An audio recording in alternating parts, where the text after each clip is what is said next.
صباح الخير، صباح الأمل والتفاؤل. يسعد لي صباحكم وتكونوا يا رب بألف خير ومرتاحين البال. اليوم إن شاء الله رح نحضر مع بعض وجبة فطور. هي أكلة شعبية ومشهورة عنا كتير بحلب. هي أكلة مامونية مع جبنة بلدي، ويا رب تضلوا دايما بألف خير وبأحسن أحوال. وإذا جديدين على القناة بتمنى انه تشتركوا بالقناة وتفعلوا زر الجرس وتضغطوا لي لايك، واذا مشتركين ومنورين لي قناتي ما تنسوا تدعموني باللايك والاشتراك بالقناة. ونشوف المقادير وطريقة التحضير. نحتاج للمامونية، عندي 4 كاسات مي، وعندي كاستين سكر، وكاسة سميد خشن، وعندي معلقتين كبار سمن بلدي، سمن عربي يعني او حيواني حسب الرغبة، وعندي لزينة فستق حلبي، وعندي ظرف فانيليا، هذا ذوق شخصي الفانيليا، وعندي قشطة بدنا نحطها على وجه المامونية، وعندي معلقة صغيرة أو ربع معلقة قرفة ناعمة، وعندنا جبنة بلدي يعني جبنة سورية. أول شي بدنا نبلش في القطر. بدي أحط 4 كاسات مي،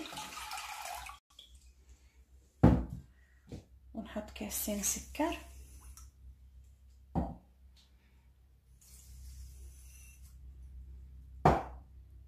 ونستناهم لا يغلوا.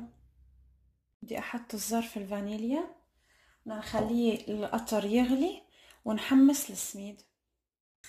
بدي احط المعلقتين السمنة،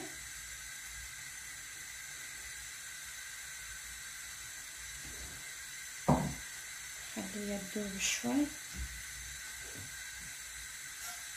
ننزل السميد، بدنا نحمصه لحتى ناخد لون ذهبي فاتح.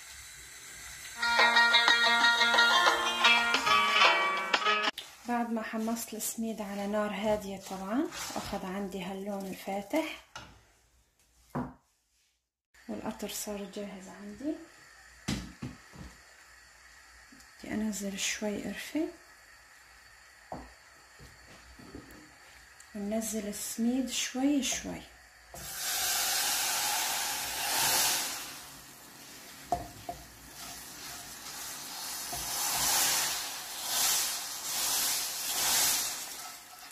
ورح نتركها تغلي غلوتين او 3، ونغطي الطنجرة ونتركها نشيلها عن الغاز.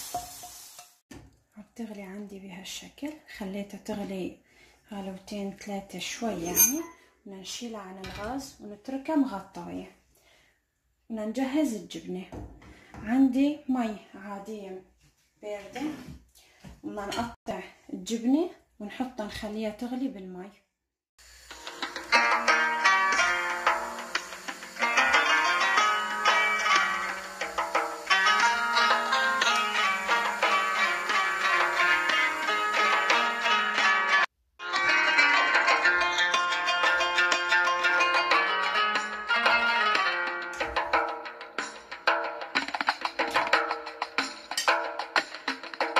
بعد ما صارت عندي جاهزة المامونية، صارت بهالقوام.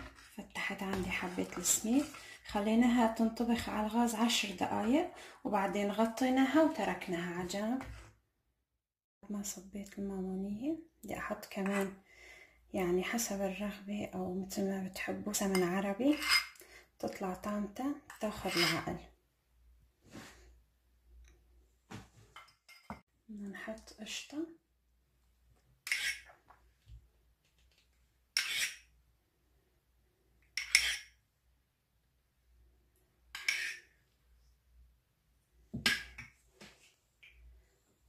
نحط قرفة،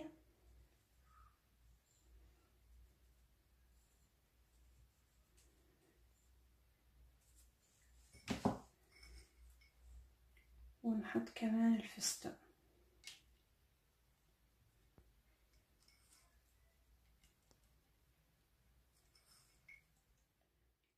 ولهيك لليوم وصفتنا خلصت. بتمنى انه نالت اعجابكم، وان شاء الله يا رب صحة وهنا.